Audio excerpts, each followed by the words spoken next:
Bianzi inamin na ang totoo tungkol sa hindi pagsama papuntang Korea. Pawago ko ipagpatuloy ang aking reaction video, pakiusap patapusin ang video para malaman ang nilalaman nito at kung bago ka pa lang sa aking munting channel pakiusap pakisubscribe para lagi kang updated sa video ng mga kalingap.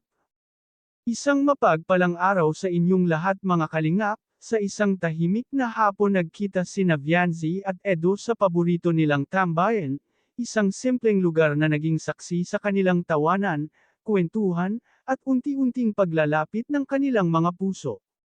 Ngunit sa araw na iyon, iba ang bigat ng hangin. Hindi tulad ng dati, walang ngiti si Edo. Halatang may gustong sabihin. Napatingin si Vianzi sa kanya. May kaba sa dibdib niya, pero pilit niya itong itinago. Bakit? Anong meron? Tanong niya, pilit na pinapanatiling kalmado ang boses. Huminga ng malalim si Edo bago nagsalita. Alam mo kung gaano kita pinapahalagahan, sobra. Pero gusto kong maging totoo sa'yo. Kaibigan lang talaga ang kaya kong ibigay. Parang biglang tumigil ang mundo ni Vianzi. Ang mga salitang iyon ay parang matutulis na patalim na dahan-daang tumusok sa kanyang puso. Hindi siya agad nakapagsalita. Ilang segundo siyang natahimik, pilit pinipigilan ang mga luhang gustong kumawala. Kaibigan lang. Mahinang ulit niya, tila hindi makapaniwala. Tumango si Edo. Ayokong umasa ka sa bagay na hindi ko kayang ibigay. Ayokong masaktan ka lalo. Doon na napuno si Vianzi. Hindi na niya napigilan ang emosyon. Hindi mo ba naisip na baka huli mo nang sinabi yan? Nanginginig niyang sabi. Edo, nahulog na ako. Hindi lang basta konti, sobra na. Love na ako sayo. Natahimik si Edo. Kita sa kanyang mukha ang lungkot at pagsisisi, pero hindi niya kayang bawiin ang sinabi. Pasensya na, mahina niyang tugon. Umiling si Vianzi, may halong galit at sakit. Hindi sapat ang pasensya na, Edo. Alam mo ba kung gaano ako nagtiwala? Kung gaano ako umasa sa bawat kilos mo, sa bawat salita mo. Hindi ko sinasadya na umabot sa ganito, sagot ni Edo, pilit ipinapaliwanag ang sarili.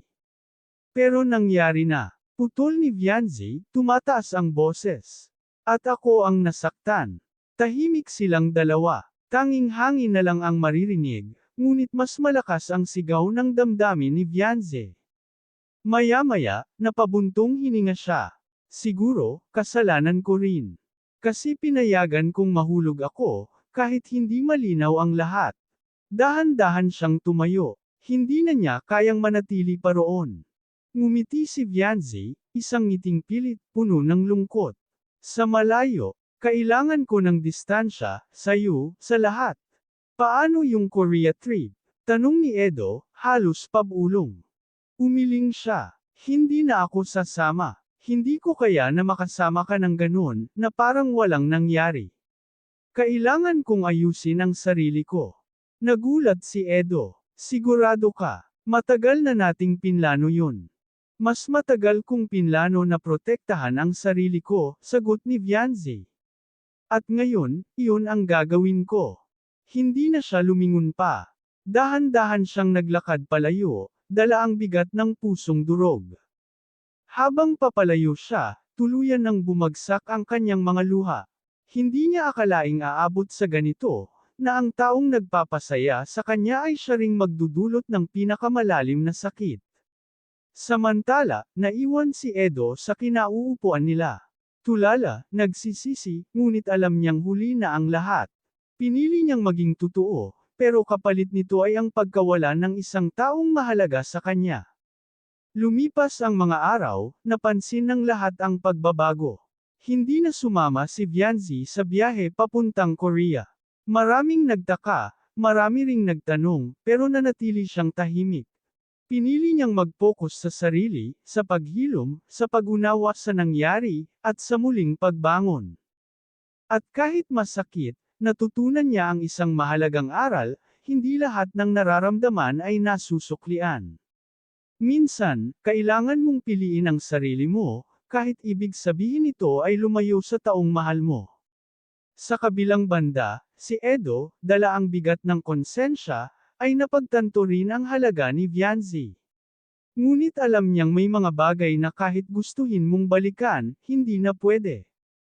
Sa huli, naghiwalay man sila ng landas, pareho silang may natutunan, tungkol sa pagmamahal, katotohanan, at sa kahalagahan ng pagiging tapat, kahit masakit. At sa puso ni Vianzi, kahit may sugat pa, unti-unti itong naghihilom, handa sa panibagong simula, sa tamang panahon, at sa tamang taong magmamahal sa kanya ng buo. Hanggang dito na lang ang update ko mga kalingap, maraming salamat at God bless sa inyong lahat.